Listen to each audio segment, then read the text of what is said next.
I would say not early in the season, but potentially as we move forward. Both those two guys, Damaris Purifoy and Bruce Anderson, are really jumping out at us on film on some of the special teams drills and stuff. And I would think one of them, and I couldn't tell you until we get into a scrimmage situation which one has a better chance. Obviously, we wouldn't play both of them, but one of them potentially will have a chance. Is it safe to say that by committee is a little bit more of a theme we're going to hear this year? Hope not a quarterback. And, you know, but, you know, we've got to play more linemen, both sides of the ball. We've got to play a few more linebackers. You know, I don't think by corner, once you get CJ and Champ back, those two guys are going to play. If it's an 85 play game snap, they're going to play every one. Yeah, we've got to have more kids contribute without question. What does the linebacking core look like with Nick DeLuca being one of the leaders? Yeah, I've been impressed in the 3 practices, the amount of progress that MJ Stump has made. You know, we've been talking about MJ for a while here, but he's also backed up guys like Esley and Travis and LJ that were, you know, great players here. And he's figured it out. He understands where his role is. He's really productive right now in these first 3 days. He's really confident running around. So he'll be a guy that we're counting on. I see being really hard to knock MJ out of the starting lineup. And then I've been really impressed with Pierre Tucker. We just got to keep Pierre healthy, and he's had a great summer. He really worked hard with Jim, and he's been flying around and looking really good as well. So, yeah, Nick, we're counting on Nick because he played a lot of critical snaps for us last year, and then Pierre and MJ, and Matt Plank's doing a really nice job. Matt Plank will be in the mix. Matt is kind of our backup Mike, but we can utilize Nick in some other places. So I feel good about those 4. Now, who's that 5th and who's that 6th? And it could come from some young guys that we've talked about in the past, Marlette, Jordan, those type of guys. Yeah, you bet. He and Brinkman. You know, those 2 guys, I think we hit 2 good ones there at linebacker. Both those guys, special teams drills and stuff that we do, they really stand out. Now, how much can we use those guys on special teams early on to see if they can get into the mix as a linebacker? Because if you play safety or linebacker or tight end in these systems, offensively and defensively, you can't play early. It's too complicated for those guys. So, but we also know if those guys can get in the mix early on special teams, if we have a long season, you know, by game 5 or game 7, they can help us. Do you need to talk much about expectations? Oh, you know, we talk about 2 things: staying humble and staying hungry. And that's kind of the mode we've talked about ever since we got back from Frisco last year. Is, you know what, be humble. What we've done is phenomenal, but now we got to stay hungry. And those are the 2 things we kind of focus on. Coach, your kicking game, where do you stand right there? Ben will punt for sure. He's our only kicker in fall camp. With numbers, you know, you only can have 95 in, so we only brought Ben in and Fish in so we could work on our long snapping. Ben's done a little bit of kickoffs in fall camp. We probably won't tax him much there, but today was our first day of PAT field goal, and he was our field goal kicker, and he's just got to get more comfortable with that. I'm comfortable with Ben. I mean, that's, if you're going to put a guy in 26,000 seat stadium to kick a 30-yard field goal, 40-yard field goal, I feel good about Ben, but he's got to have a lot of progress. You know, it's going to take him a while. The other thing is, you know, he's also our holder, so now that throws Cole Davis or Easton Stick kind of into the fold, into a really important position. But, you know, he'll be the only kicker probably in, unless we have a bunch of injuries, where we'd get another kicker in, you know, middle to late August. Is the rule still you can bring everybody in the first day of class? Is that the rule? Yeah, on the 24th is when we'll try to get a few more bodies in here. Is it easier for you this time around than last year? I don't know if it's easier. It's always, there's a lot of stuff going on. I've got an unbelievable staff. We've got a great administration team, so that stuff makes it a lot easier. just having the same staff here. You know, continuity is so important in all athletics. You know, everybody talks about players leaving and stuff, and you never want many players to leave your program. You don't want coaches to leave your program. And for us, we were so fortunate. So thankful to Matt Larson for letting us keep everybody together, because, you know, when you have the success that we have, people come calling and try to get your guys. And I think Matt did a great job of helping us kind of keep some of these guys. Chris, do you expect all the other kickers to show up then? Absolutely. They will. It's just, you know, like we had a defensive end get a hamstring. Well, we're not going to bring another kicker in. Jeff, we'll bring the next defensive end in so we don't tax those guys. If we lose a wideout, we're going to bring another wideout in. You'd have to lose a couple guys at certain positions where you'd say, okay, you can overcome that because you have enough bodies in there. This time of year, everybody gets taxed. There's no question. But your DBs and your wide receivers are running so much all day long at practice that you want to make sure you have enough bodies so that you don't wear down a Zach Vraa or wear down an RJ Orzendowski or a Jordan Champion. So early on, this first week to 10 days, we'll replace anybody that's injured or leaves the program with another position player. If we get to after that first scrimmage on the 15th, and then I'd look at bringing in Barney or look at bringing in Ian or somebody like that. How's fall camp changed since you were a player? Well, there were no real rules, I don't think, when I was a player in the mid-'80s. I remember having 3-a-days and putting pads on in the evening and stuff, and going out there for X amount of hours. And it's social media wasn't any around. I didn't have a cell phone. Nobody could get a hold of me. It was kind of nice. Right now, this is, you know, you still got to tell the guys don't bring your phones to the meeting room and stuff because they've been locked into their phones for all summer and stuff. But you know, they're so much better shape now than they were 5 years ago. You know, we were so fortunate to have so many freshmen at least come for a little bit of the summer and get acclimated to Jim's system and to get around our guys. So it's they're in great shape. Yeah, but you still got to get your work done too. Absolutely, we've got to be smart with our guys, especially at positions where we feel pretty confident in. But there's some other positions that, boy, we've got to grind those guys to find out who can last, who can be that last man standing, so to speak. And that's a fine balance because you don't want to wear down all your wide receivers while you look for a safety to play, or wear down all your offensive linemen where you look for that third or fourth defensive lineman. So it's a pretty good balance. But we do a lot of half-line things or a lot of one-on-one situations, competitive matchups where you're not having to go 11 on 11. So, I mean, you have ways of finding toughness other than Oh, yeah. 3 days? Yep. Oklahoma drills and stuff where you're just one-on-one situations with guys. We do all of our special teams things are more geared to getting off a block, being able to make a tackle in a short, closed space when we film that. And we keep track of wins and losses and post them up every day. So, you know, tomorrow I know we're going to have a kickoff cover period where we're going to go somebody blocking a kickoff cover guy running down, and we're going to do 3 or 4 lines of it. And we'll film all that, we'll watch all that, and we'll chart wins and losses and post it up there because we've got to find out who the more competitive guys are. You're going to lose some of those battles, but do you get back up in the line? The other thing you find out quickly is, you know, that guy got beat. Did he come back or did he sit in the back of the line for a while? You'll see guys. That's where Chris Board was so impressive to me as an early-on player. He and DeLuca, they were always back in that line. They were always back in that line. They didn't care if Andrew Grothman was at the top of the board or Grant Olson or Carlton Littlejohn. Those guys came up there and said, hey, I'm going to compete. How's Carson look so far? He's looked really good. You know, he's had a phenomenal summer, and working out with the wide receivers and tight ends on his own. He's really sharp. He's really focused.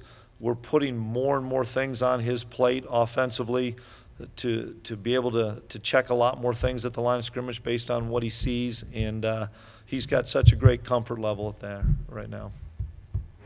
Coach, describe your backup QB. Is that going to go right till August 28th?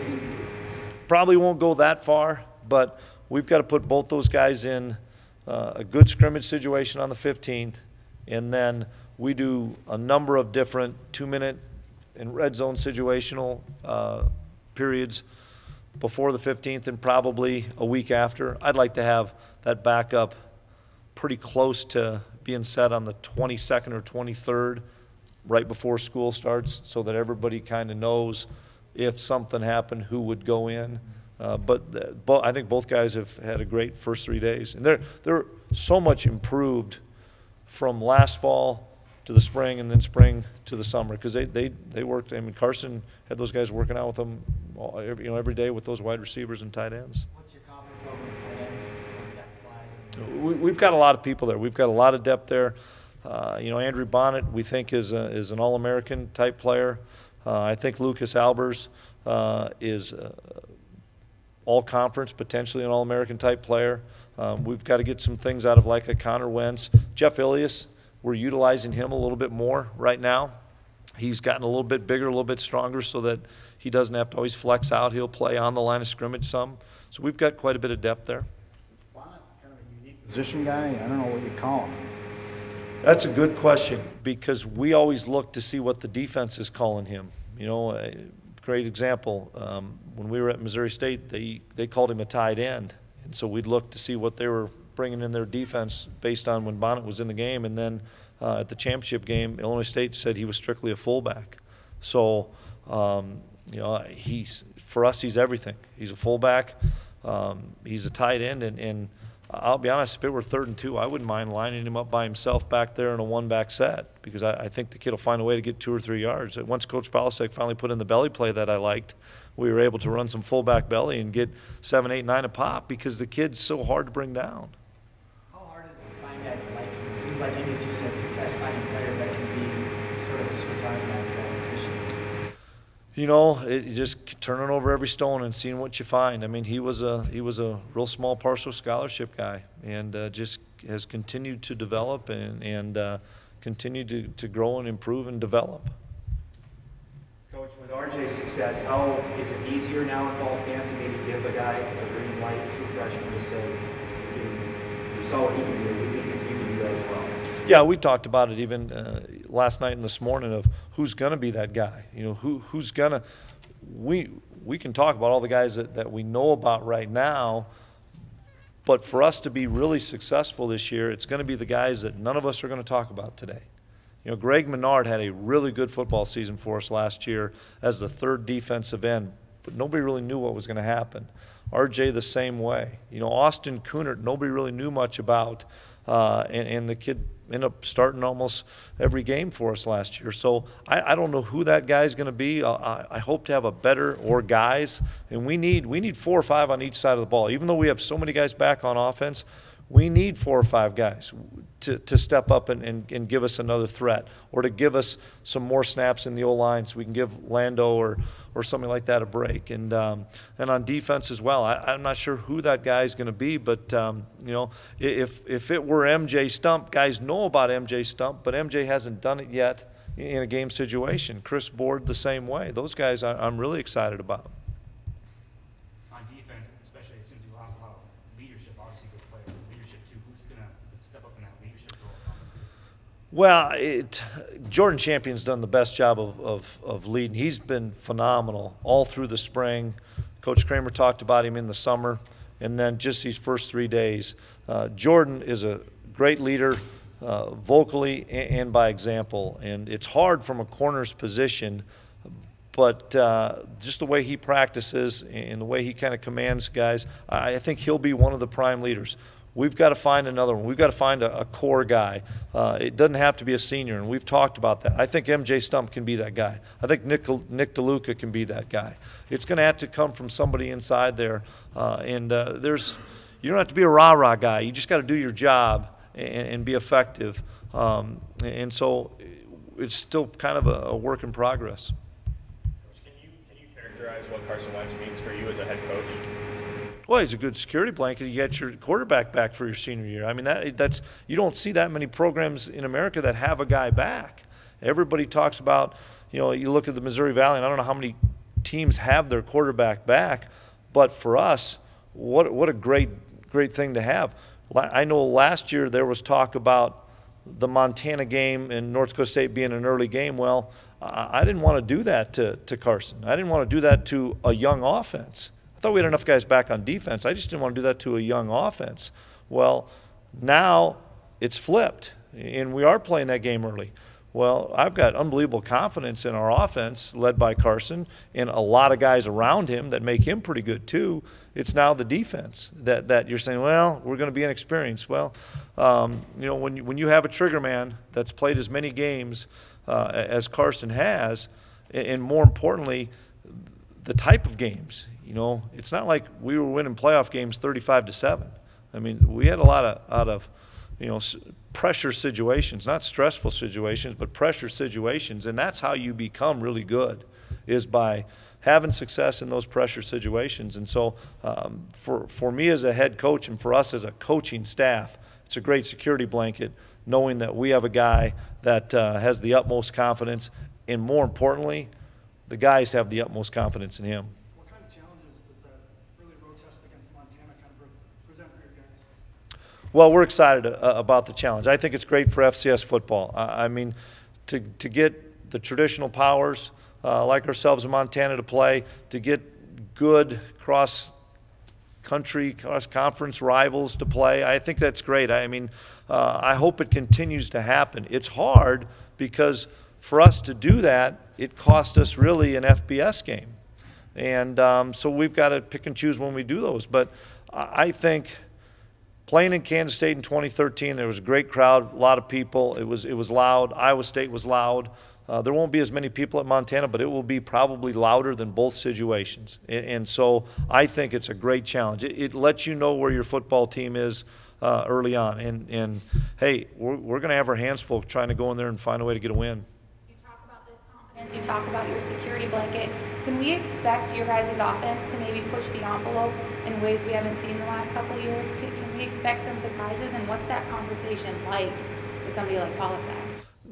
We just got to do our job, and that's the thing. We can't say we got to do more than what we're asking them to do. They just got to do their job, and it's a process. We're not going to put up with what I saw like at practice today. We're not going to put up 40 points. Carson would tell you we weren't as sharp today offensively. It's a process. We've got a long ways to go with 27 more practices to get ready. But we also know that you can't press. You can't press.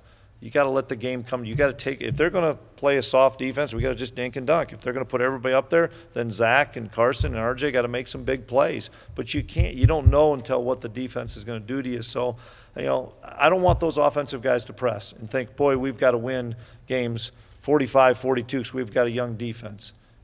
If that's what we have to do, we'll figure out as the game goes, and that's what we'll have to do. But in the same respect, we may have to win a 17-14 game, 10-7 game. You got to make the plays that you're asked to make when they're presented in front of you. And I do not want those guys on offense to press to think we got a young defense. Boy, if we don't put up a ton of points, we're going to be in trouble. Then we won't put up a bunch of points. We just got to go through the process. Anticipation of starting against Montana, one of the best FCS teams in history. How big is this one in your mind?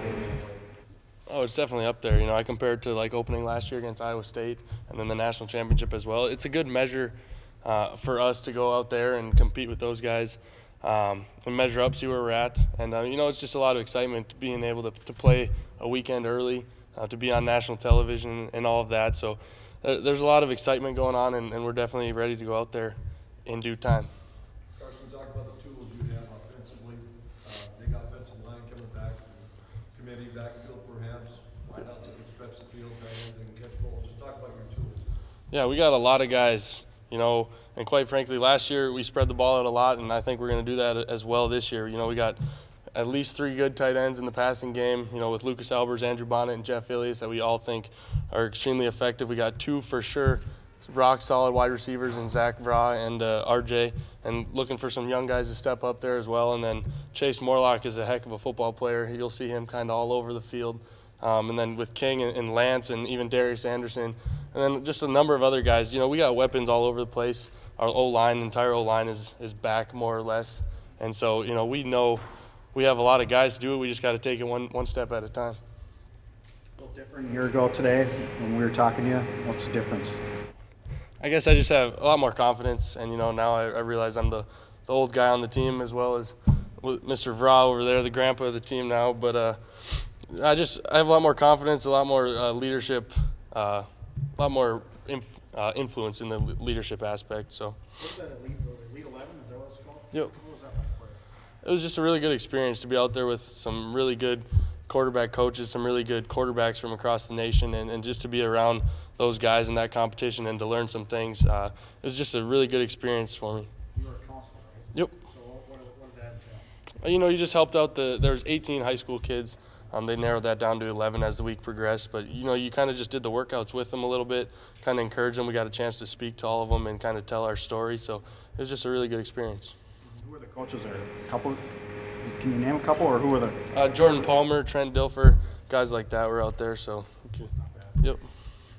Where are you putting all this talk about your professional prospects?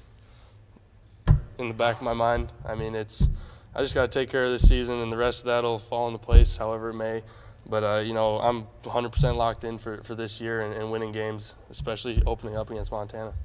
Give us a little insight into what your relationship with Randy Hedberg is right now, how he's helping you grow and mentally take your game to another level right now. Yeah, it's been really good off-season with Coach Hedberg. I was able to go up there this spring and then in the summer and just kind of talk to him about just different passing concepts and different things and reads and stuff, and kind of just bounce some ideas off each other. That's I've never really had that before. We did a little last summer, but now that we've had a year to kind of work together, it's kind of on another level. So it's just really nice to have the respect of him, and I respect the heck out of him as well. But for him to respect my opinion as well, it goes a long way. So it's just a really good relationship with him and the rest of these coaches. Is it watching a lot of film? How do you expand your game now? How do you get them to give you that confidence, like you said the other day at practice, to be able to make those decisions, at the line? Yeah, it's watching a lot of film. It shows from even just the stuff I did last year as well. They see, and we just talk about, okay, what did you see here? This spring I actually came up and broke down a couple games and just kind of wrote what play I would probably choose here instead of the one we ran. So just stuff like that for them to see kind of my knowledge and see where I'm at with stuff so we can kind of go forward with it. Carson, you mentioned all the tools you have on offense. Is there a kind of a recognition that I got to spread that ball out because I have so many playmakers, or is it just throw it to the open guy? Yeah, I've always been a guy who's just throw it to the open guy mindset. Take what the defense is giving me, if that means taking the 20-yard route or the check down and anything in between. I'm not big on choosing a guy and staying locked in on him. That really only comes into play when it's man coverage and you find your best matchup. But other than that, I just, I know we got the guys at all these positions that can get the job done and get the job done very well. So it makes my job easier as well. You talked about the coaches, excuse me. What's it feel like having every coach back, and what does that say about the program? It means a lot, to go out and win the 4th straight national championship here and to have all the coaches return. Something I didn't really think about until we opened fall camp here, and I really realized, hey, everyone is back. That says a lot about what we have here. It's truly something special in the tradition and how much it means to not just the players but to the community and then the coaches as well. It's a really, really special place here. We had one more question up front. That's about all we have time left for. Being a native from this state, what's it like to have UND back on the schedule? It's cool, but we're 100% focused on Montana, and that's down the road, and we'll get there in due time. But yeah, we're focused on Montana and just learning the playbook and getting these youngsters going. Carson, quickly, because you make as many plays with the arm as you saw with your feet too. Does that make Paul nervous and Chris, or take us through that mentality when you're talking around? How nervous that makes your coach? Yeah, there's some things looking back last year where I could have definitely protected myself a little better.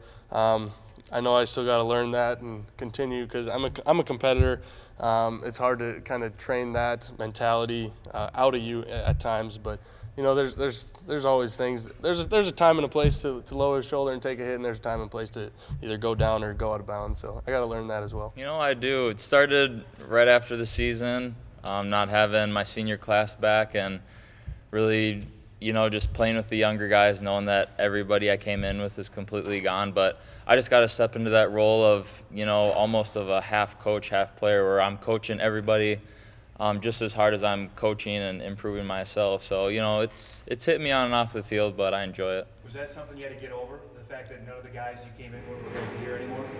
Yeah, it's not much of a factor. It's not really hindering me at all. Right away, it was just kind of more of a shock saying, oh, they're gone. You know, I got to get used to everybody else that's here. But, I mean, overall, having them gone, it's not impacted me much, but just something that's there. Have you noticed kind of butterflies or something back in your first game?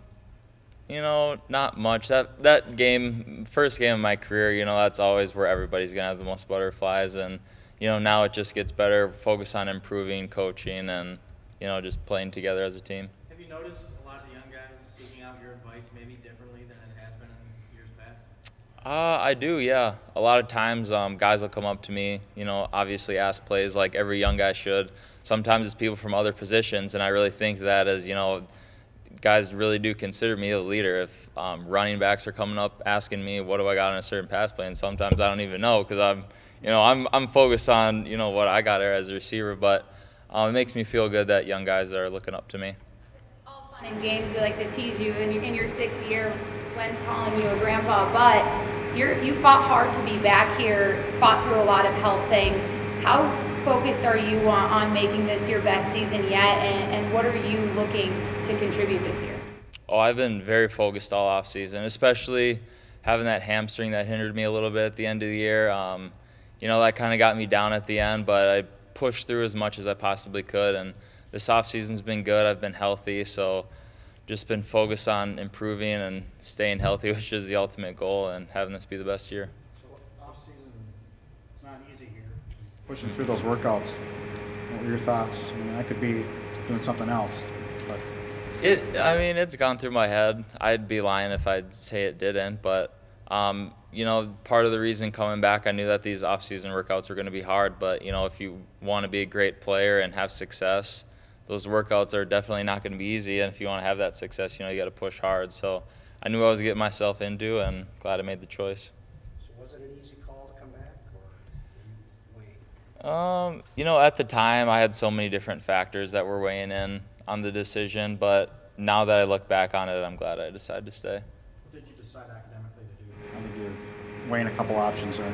Yeah, decided to pursue an art minor, so taking a couple art classes and then just a couple more to fill the 12 credit minimum I need.